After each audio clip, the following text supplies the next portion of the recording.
Hey, everybody. Fascinating chat today on pushing the boundaries of connectivity everywhere, from cars to industrial plants to operating rooms with Valens Semiconductor. Gili, how are you? I'm great. How are you? Very well. Thanks for joining. Interesting topic, near and dear to my heart as I followed connectivity the last 35 years as a professional. In fact, I was at the first MOU or meeting behind Bluetooth up in Sweden and in the 90s.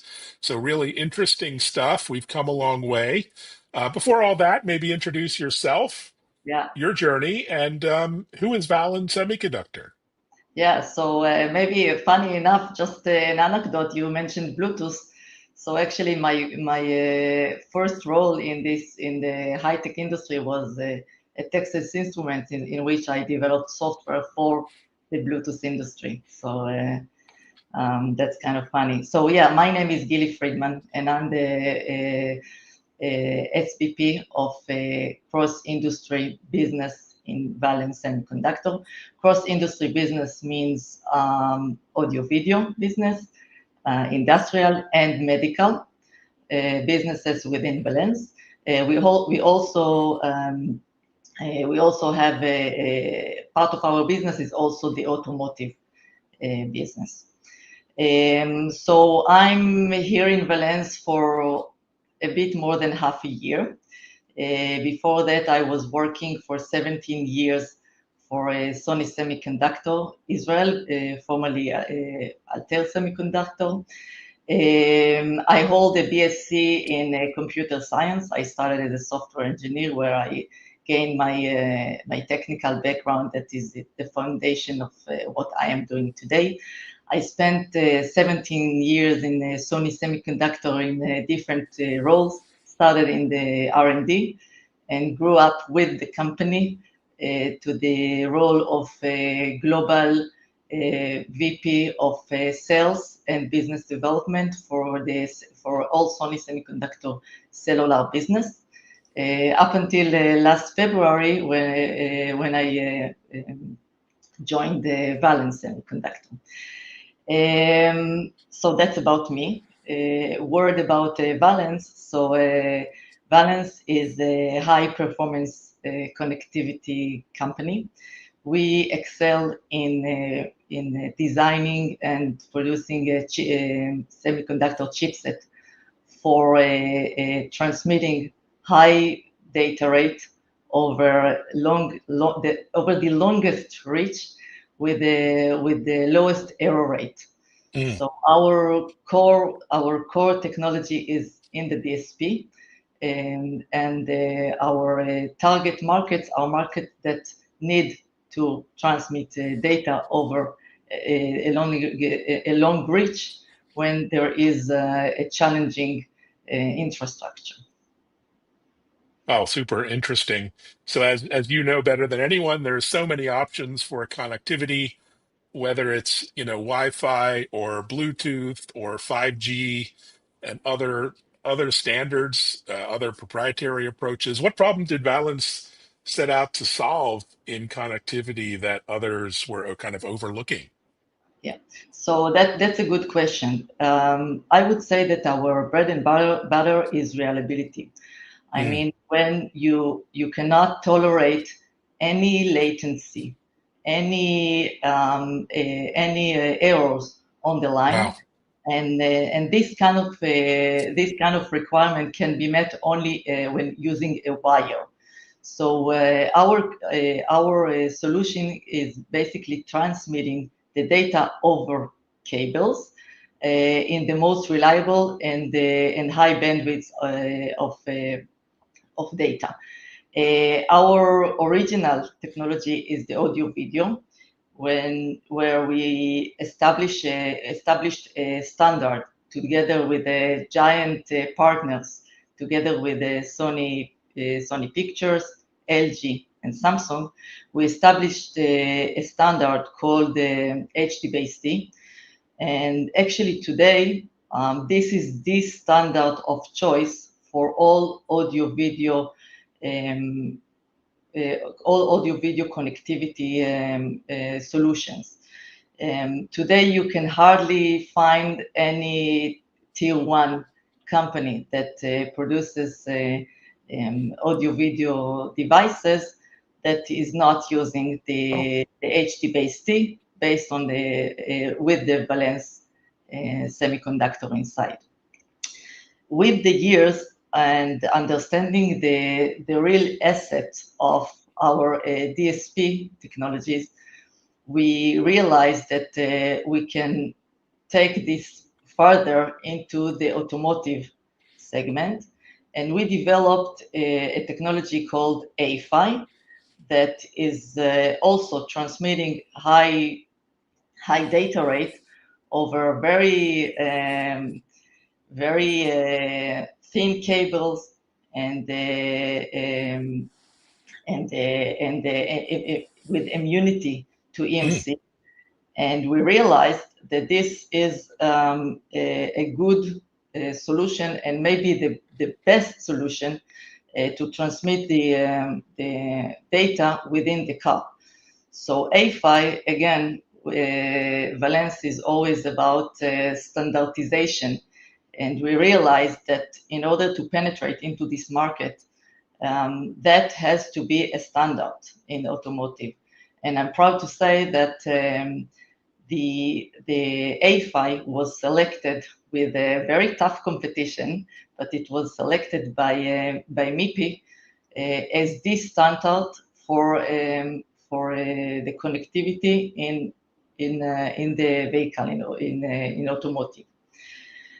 Down the road, we really realized that the same challenges that transmission of data inside cars, meaning transmission of high data rate, very low latency, immunity to EMI, which is very challenging in a car. Same type of long distance, same type of challenges are met in the industrial world, in the machine vision and embedded vision.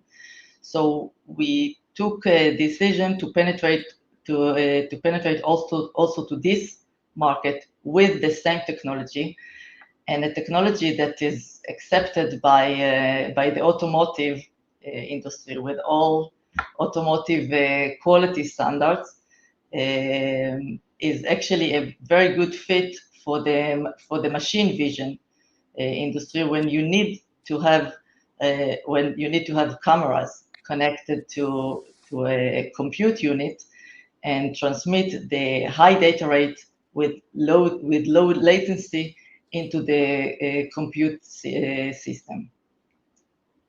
wow, that's amazing. There's a lot to unpack there. So let's start with automotive. You mentioned in cabin. Sounds amazing. First, when can I get a car equipped with your technology? And also, what were you mentioned EMC and other challenges?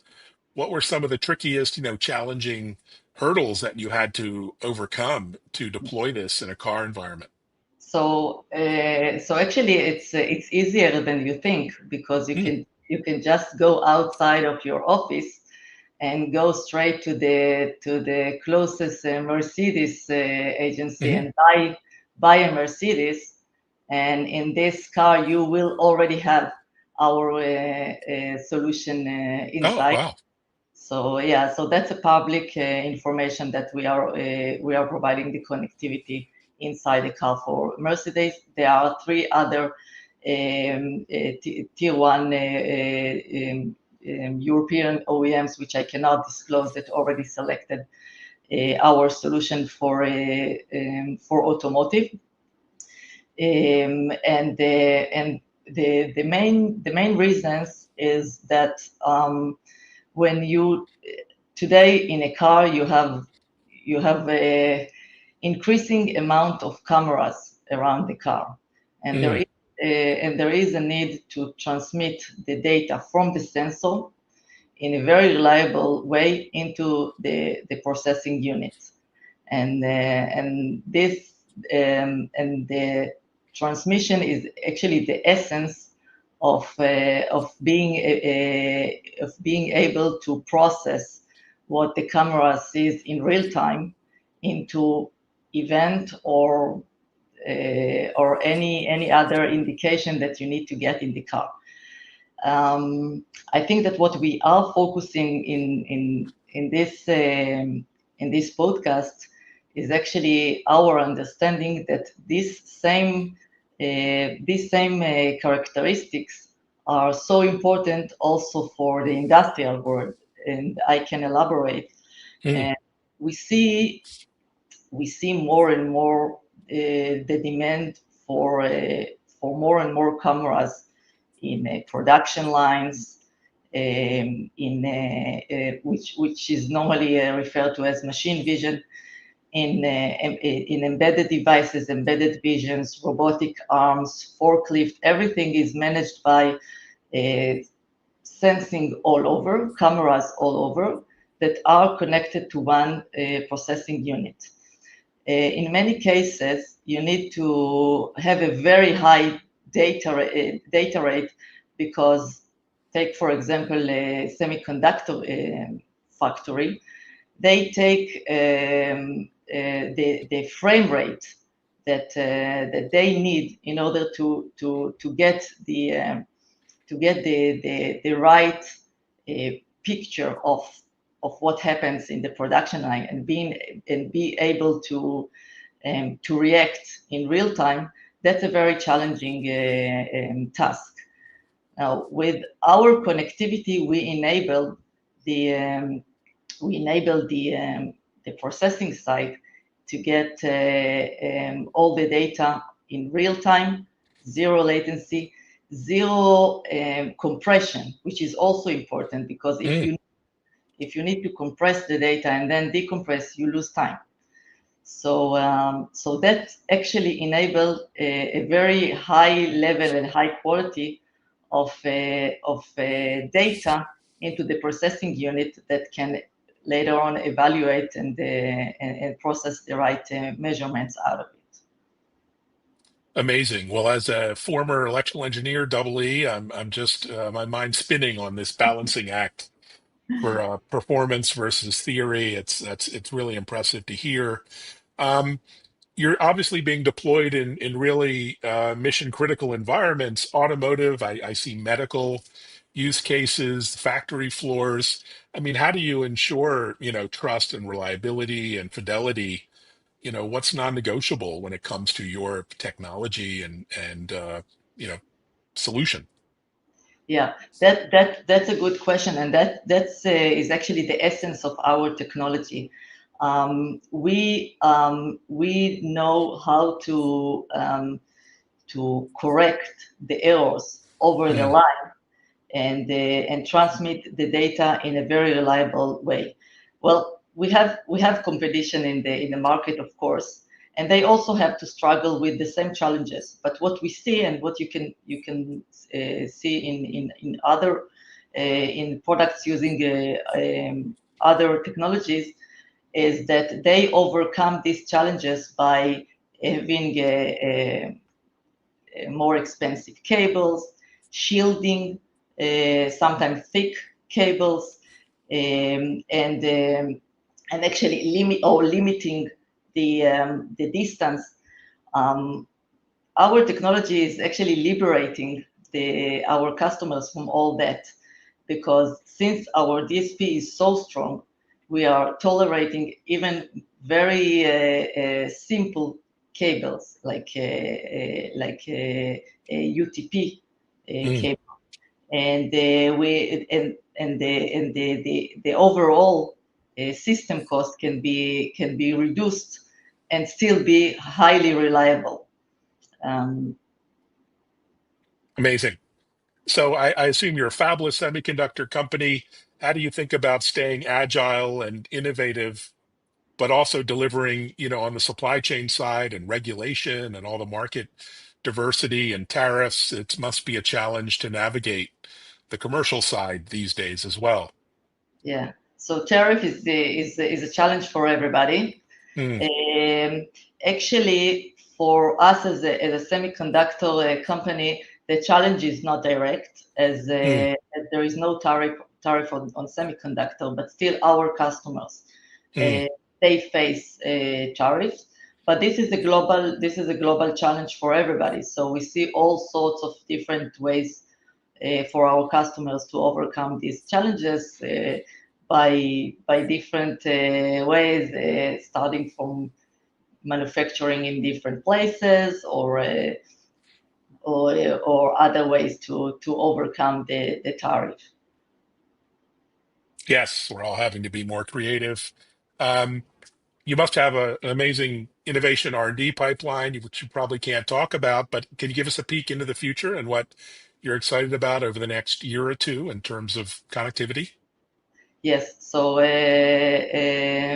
indeed, Valens is not standing still for a minute. We keep looking into the future, and we have roadmap for for all the different markets that we are playing at. We have the next generation for the audio video that actually um,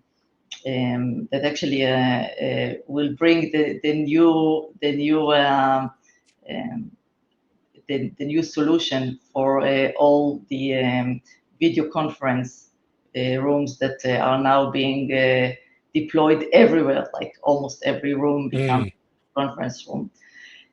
So that's on the video, the audio video side. Then on the automotive side, we also have next generation chips that are about to come with the additional interfaces. And then for industrial and medical, we are also penetrating into new markets that require new features like sizing and the other algorithms that will further support this industry as we grow. well, it's going to be exciting to watch, and I'll be there at CES and Mobile World Congress. I assume your technology will be So across these events, but will you hope be there? Where can people meet you and get to know yes. Valens? So yeah, we are planning to have our own meeting room in the CS, in which we will also demonstrate our latest and greatest invention, and we will be very happy to host whoever is interested to see what tomorrow brings in terms of connectivity. Fantastic. Well, I'll see you there, and thanks so much for joining and sharing the vision. Very illuminating. Thank you so much. And thanks everyone for listening, watching, sharing the episode, and be sure to check out the TV show TechImpact.tv on Bloomberg and Fox Business. Thanks, Gili. Thanks, everyone. Thank you so much.